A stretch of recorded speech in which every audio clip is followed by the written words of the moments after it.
Maintenant, je fais les choses pour moi, parce que moi j'en ai envie. Et on se maquille et on parle.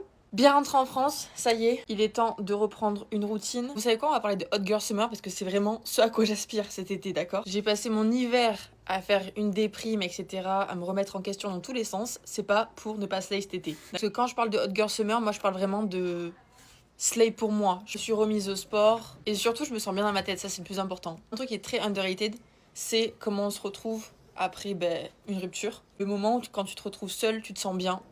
C'est vraiment incroyable comme sentiment. J'ai vraiment fait un travail très profond sur moi-même. J'étais en couple pendant 10 ans de ma vie, genre sans vraiment faire de pause. Je pense que j'étais en dépendance affective totale. Genre je savais pas comment vivre sans quelqu'un. Et ça c'était un point qui je pense était très négatif pour moi sans que je le sache vraiment. Donc, récemment d'apprendre qu'il fallait que je m'aime moi avant de pouvoir aimer les autres, enfin aimer le monde quoi. C'était mon plus gros travail. Vraiment mon plus gros travail. Mon love language c'est d'aimer quelqu'un, de lui faire plaisir et tout. Donc va réapprendre un petit peu à faire ta vie sans ça, on va dire. Mais je l'ai fait, ça a pris le temps que ça a pris. J'ai commencé à adopter un petit peu des techniques du style genre vraiment être positive avec moi-même, complimenter à moi-même en fait, juste être gentil avec moi. Ça change vraiment tout. En toi, en tes projets. Franchement, c'est quelque chose, franchement, je suis tellement contente d'avoir fait ce travail-là. À part de toutes petites choses, avant par exemple, j'aimais pas me maquiller, me coiffer, me faire belle, tout ça. Maintenant, vraiment, je prends soin de moi, je fais ma routine tous les matins.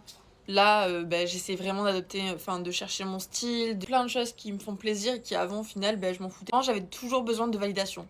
Même, je le vois, mon entourage y a changé parce que t'attires ce que tu es, en fait. Aujourd'hui, je peux dire vraiment que je pense que j'ai jamais été aussi heureuse de ma vie entière. Pas que je regrette le passé ou quoi que ce soit, parce qu'on apprend tous de nos expériences, etc. Je crache pas dans la soupe ni rien, mais chaque expérience nous fait grandir. De toute façon, je crois vraiment au fait que tout arrive pour une raison. Vraiment, j'y crois. Surtout, ressentez ce que vous devez ressentir dans n'importe quelle situation.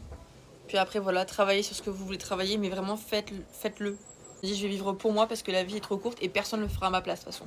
Si on continue ces petites séances papotage, donnez-moi des conseils sur le make-up parce que je sais qu'il est pas parfait. Qu'est-ce que je peux faire? Quelles étapes je dois améliorer, etc. Parce qu'il y a un an de ça, je ne savais mettre que du mascara. Hein. Voilà où j'en étais. Hop, je finis toujours par la bouche. Et on va partir sur ce combo aujourd'hui. Cup Forever et Lancôme. On estompe. Pour conclure cette vidéo, j'ai 25 ans, j'ai tout recommencé à zéro, j'ai déménagé, etc. Je le vois vraiment comme une chance.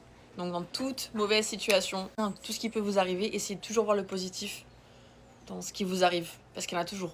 Voilà. Bisous!